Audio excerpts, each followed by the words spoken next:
Am I the a-hole for refusing to babysit my son's half-sister 3 days a week after school? My ex cheated on me while I was pregnant, and his affair partner, now wife, and I had babies only a few months apart. My son is older. For reference, all custody exchanges were done by family members, my mom and his sister, until our son was old enough to walk from one car to the other on his own. Now he's at that age, so we don't need to be face-to-face. The reason it got to this point was the cheating, and also because my ex and his affair partner asked me to send over baby clothes, bottles, diapers, etc. for their baby when I had purchased them for my son and not their daughter. My ex said they were struggling to afford it, and I made it clear I was not being held responsible for his child with another woman. He told me we could have raised the kids together if I had forgiven him for the affair. Then he called me a stuck-up bitch who acted like being cheated on was the worst thing ever. After that, all communication went through a parenting app. We did not do things together. I did not answer any calls he might have attempted unless our son was with him. Custody is 50-50, so every other week I do need to answer if he calls. Thankfully, he only tried to call for nonsense reasons a couple of times before this. My son is now 9. I have never met his half-sister. He knows that they're related, but she and I are not, and that is something he accepts. Just like he knows they have shared grandparents, their dad's parents, while the other grandparents are just hers or just his. A couple of weeks ago, my ex called while he had our son and asked me to babysit his daughter 3 days a week after school. He said his wife was going back to work and they needed childcare 3 additional days. I told him it would never happen and to never ask me again.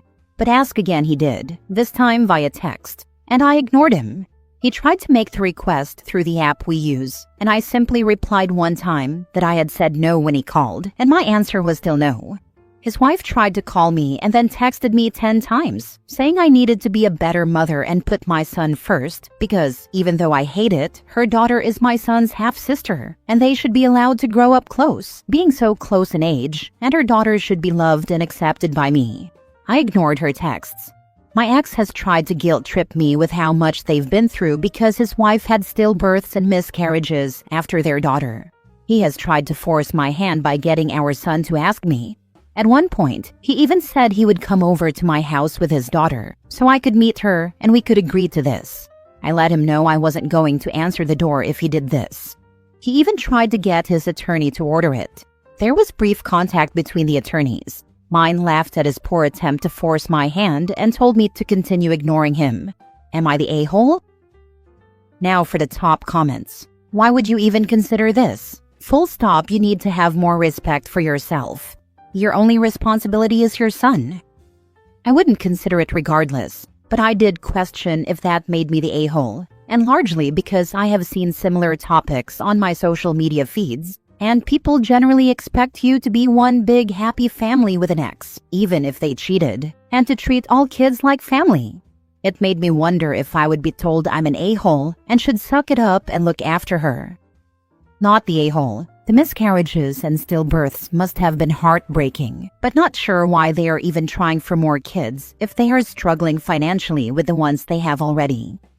Maybe they thought they could force my hand if they had a bunch of kids running around. They seem to be the type of couple who expects people to give them free stuff and take care of things for them.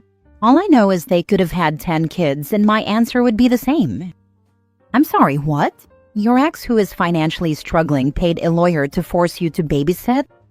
I thought it was crazy too, but then I think his attorney is related to his wife or a friend of hers or something, so maybe they're getting a discount.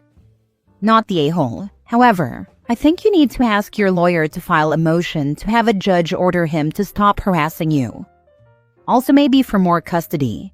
If they can't care for their own child 3 times a week and have 50-50 custody, how are they providing child care for your son when they have him? My attorney is aware of all the attempts. We're doing nothing for now, but ignoring and keeping all the texts. Next story.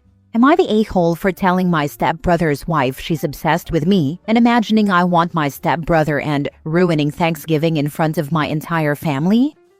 I am 23 female. My stepbrother is 27 male, and his wife is 27 female. I first met her when I was 20, and this needs some backstory because it has been messy for years. So, backstory. My stepbrother dated his ex, let's call her Lily, for 5 years. Lily became the older sister I never had. We became close. Their relationship ended because my stepbrother cheated, was immature, and financially irresponsible. She left, and I stayed friends with her. I am still really close with her and we post pictures together sometimes, but I do not bring her to family events or talk about her around the family. From the first time I met my stepbrother's now wife, 3 years ago, she was standoffish, hostile, and acting like I was some kind of threat. She watched me the entire night like I was going to flirt with my stepbrother. She still acts like this. For the record, I never have, and I do not think about him that way. Over the years, her obsession with me has escalated. She's made my stepbrother block me on messages multiple times because I text him normal things like asking if he wants to grab lunch or help me move furniture. She has since accused me multiple times of wanting his attention and trying to ruin their relationship.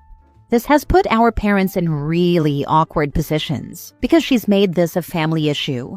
And then it started to get even more hostile between us when, 2 years ago, she found out I am still friends with Lily. She claims I am rubbing it in her face and has thrown multiple fits over it, repeatedly accusing me of wanting my stepbrother because of it. And last night was my breaking point or crash out. I brought my new boyfriend to a pre-Thanksgiving with my family because this year, due to blended family stuff, we would not be spending Thanksgiving together. I stepped outside to help my stepdad with something, leaving my boyfriend alone with my stepbrother's wife for literally only a few minutes. When I came back, my boyfriend looked stunned. She had told him I am disrespectful, that I used to have a huge crush, or still might, on my stepbrother, that I've tried to ruin their relationship, and that I am also betraying her by staying friends with Lily. I lost it. I confronted her in front of our entire family. I told her her accusations were false, that her jealousy is creating family problems, and that she is embarrassing not only me, but everyone else. She cried, and then my stepbrother yelled at me for humiliating her. My boyfriend looked shocked, and honestly, I was embarrassed for reaching my tipping point with her. And now our entire family is completely divided. Some think I should not have said anything and that I was crazy for doing it. The others know the truth and think it was long overdue. Am I the a-hole for finally telling my stepbrother's wife that she is obsessed with me and imagining I want my stepbrother and for ruining Thanksgiving in front of my entire family? Not the a-hole. Why would you not have called her out earlier? Seems pathetic not to. If the family is divided, they have some issues. Super creepy that stepbro didn't put a stop to this years ago. When she made him block me, I actually confronted both of them in private. She said the closeness we had made her uncomfortable, which is honestly laughable because I wouldn't even call us close. He ended up unblocking me, and at the time he defended it, saying it was because she was uncomfortable with me being friends with his ex, and because she's an only child who doesn't understand sibling dynamics. I am starting to think she is actually super weird based off these comments. You are not the a-hole. My thing would be, moving forward, you need to call her out every single time she says something. He's my brother. What's wrong with you? Do you have an incest kink or something? You keep bringing it up. Seems like someone spends way too much time on the hub. Do you know something I don't? Is my brother calling you by my name in bed or something? Because if not, it is super weird that you keep getting so aggressive with me over my brother. This is something that cannot be left alone, because leaving it alone just feeds their BS. This happened with my cousin, who is a good-looking guy, but he's my cousin. When I went to my uncle's, his father's, funeral, I gave him a lingering hug and said if he needs anything, we're there, and hung around him a bit more. His chick was staring daggers at me and said, that's my boyfriend? I said, well, that's my cousin, and gave a weirded out, kinda disgusted face, which my cousin returned. They didn't last long. Next story. Am I the a-hole for snapping at my husband's best friend after years of inappropriate comments? I, 34 female, have been married to my husband Evan, 36 male, for 6 years. His best friend Connor, 35 male, has been in the picture since college. They've known each other for almost 15 years. Connor has always made me uncomfortable. Since the beginning of my relationship with Evan, he's made these jokes that feel like more than jokes. If Evan ever messes up, I'm next in line. You sure you picked the right best friend? Evan doesn't deserve you. I would never let you out of my sight. Always said with a laugh. Always when Evan is just out of earshot or distracted. Always with his look that makes my skin crawl. I've told Evan about it multiple times over the years. Every time he says Connor is just like that and doesn't mean anything by it, that I'm reading into things and that Connor is harmless. Last Saturday, we had dinner with Connor and his wife Diane, 33 female. We were at their house. Evan went to the bathroom and Diane was in the kitchen getting dessert.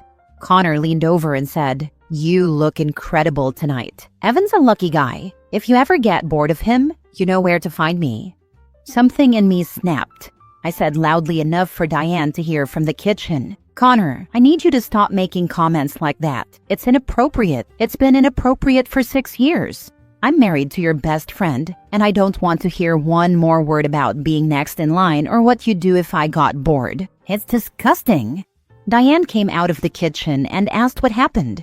Before I could say anything, Connor told her I went crazy and accused him of something he didn't say. Diane started crying and said I humiliated her husband in their own home. Evan came back to chaos. Diane crying. Connor playing victim. Me shaking with anger. We left. In the car, Evan was furious. At me. He said I caused drama and embarrassed him in front of his best friend. He said I should have pulled him aside privately instead of making a scene. I've been pulling him aside privately for 6 years. Nothing changed. He never believed me. He never talked to Connor. What exactly was I supposed to do? Now Evan wants me to apologize to Connor and Diane to smooth things over. He says Connor probably didn't mean it that way, and I overreacted. I'm not apologizing for finally defending myself. Am I the a-hole? Not the a-hole, but you said Connor always makes these comments when Evan is just out of earshot. Has Evan ever actually heard him say this stuff directly, or has it always been your word against Connor's? Evan has heard some of the milder stuff. The "if Evan messes up, I'm next" comment was said in front of him once at a barbecue. Evan laughed and said good luck with that, like it was a joke between bros. But the worst stuff, the comments about how I look, the you know where to find me stuff, that's always when Evan isn't right there. Connor is smart about it. He knows what he's doing. Hey, I think you should be even madder at your hubby. How dare he not defend you? You know damn well if his friend ever assaulted you, it would be your fault for not speaking up. But God's forbid you speak up before it gets to that point. And the guy's wife? Only reason she would jump straight to crying and denial before getting the full story from both of you is that he has made a habit of this. Maybe he's even cheated before and they worked through it. Not the a-hole, but you need to put your freaking foot down. Next story. Am I the a-hole for inviting my ex to Thanksgiving? I shared 2 kids plus my first son with my ex. He has been there for my oldest since he was 1. He is all he knows, and he is still there for him. He is still an active dad for him and his bio children too. He isn't perfect. He, like me, has a dysfunctional family, full of addicts and unhealthy coping mechanisms. I adore him as a person and as a friend, but there's no interest otherwise. We make a great co-parenting duo. Where I slack, he strives, and vice versa. Anyway, as I said, our families are dysfunctional. We have always vowed that we would never be like our parents or give our kids an unhealthy upbringing, even if it meant we swallowed our pride at times. This year, I went to my fiancé's brother's Halloween party and allowed my kids to make the choice whether they wanted to come with me or go trick-or-treating. Like most kids would, my children chose candy. My parents said they would take them trick-or-treating, since my mom and dad were home passing out candy anyway, and it was no big deal.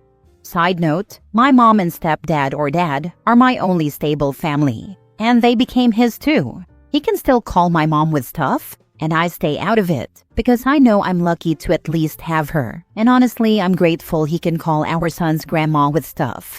My ex wanted to stop by and see the boys at my parents'. Again, I wasn't there, but they know he doesn't have anywhere to go usually. It wasn't a big deal, but my fiancé was annoyed. Which I do understand from his point of view. I'd probably be upset if his ex was at his parents' and not me. But the difference is, We were welcome to come first, and I think my kids deserve to have a parent there. Anyway, now it's about to be Thanksgiving. My fiancé won't be there, work, and he has no plans on his end that I'm aware of. I usually go to my bio dad's side, but without going into too much detail, I will no longer be going there. It's already a hard year for me because of that. My mom also doesn't have a lot of family, and after talking, we decided we want to break the cycle. We will have something small every year for my kids there with us, so that they have something surrounded by love. My fiancé made no attempt to make sure I had somewhere to go, at all. He didn't ask about it, only informed me he wouldn't be off when I asked. My son's father has nowhere to go either. Again, I'm lucky enough to have my mom and stepfather. He has no one. Would I be the a-hole for allowing him to pop in and see our boys on Thanksgiving, being as I will have them every year for the foreseeable future since he has nowhere to go? Maybe I'm wrong, but I'd rather suck it up. And my boys see that no matter what, we were there for them. And I know he can't provide that, but I don't want him to be any less included as a father, because he doesn't have that. Am I the a-hole for allowing him, who like me has nowhere to go, to come to my family's small Thanksgiving for our children? There's nothing better for kids to see than their parents getting along. This is especially true when the parents are no longer together. I was neighbors with a divorced mom. Every Mother's Day, I heard her ex hyping up their kids outside to compete on who loved mom more. Happened for the 3 years we both lived in that complex. Co-parents getting along is what it really looks like when you're doing it for the kids. Not the a-hole, at all. My husband's parents were divorced when he was a teenager. When I met him years later, they were able to spend all holidays together with their kids, grandkids, and the mother's new husband. I never saw such a healthy co-parenting relationship. It is healthy for the kids to all get along. My question to you is, why are you engaged to someone who doesn't care if you have somewhere to spend Thanksgiving or not? Do you really want to marry someone that has a problem with the father of your children being with them on holidays? It is kind to care about the mental well-being of the father of your children for your children, especially around the holidays. Your ex having a continuing relationship with your parents when he has no one else is going to benefit your children. You really need to explore why your fiancé has such a problem with this, because the father of your children will be in your life for the rest of your life.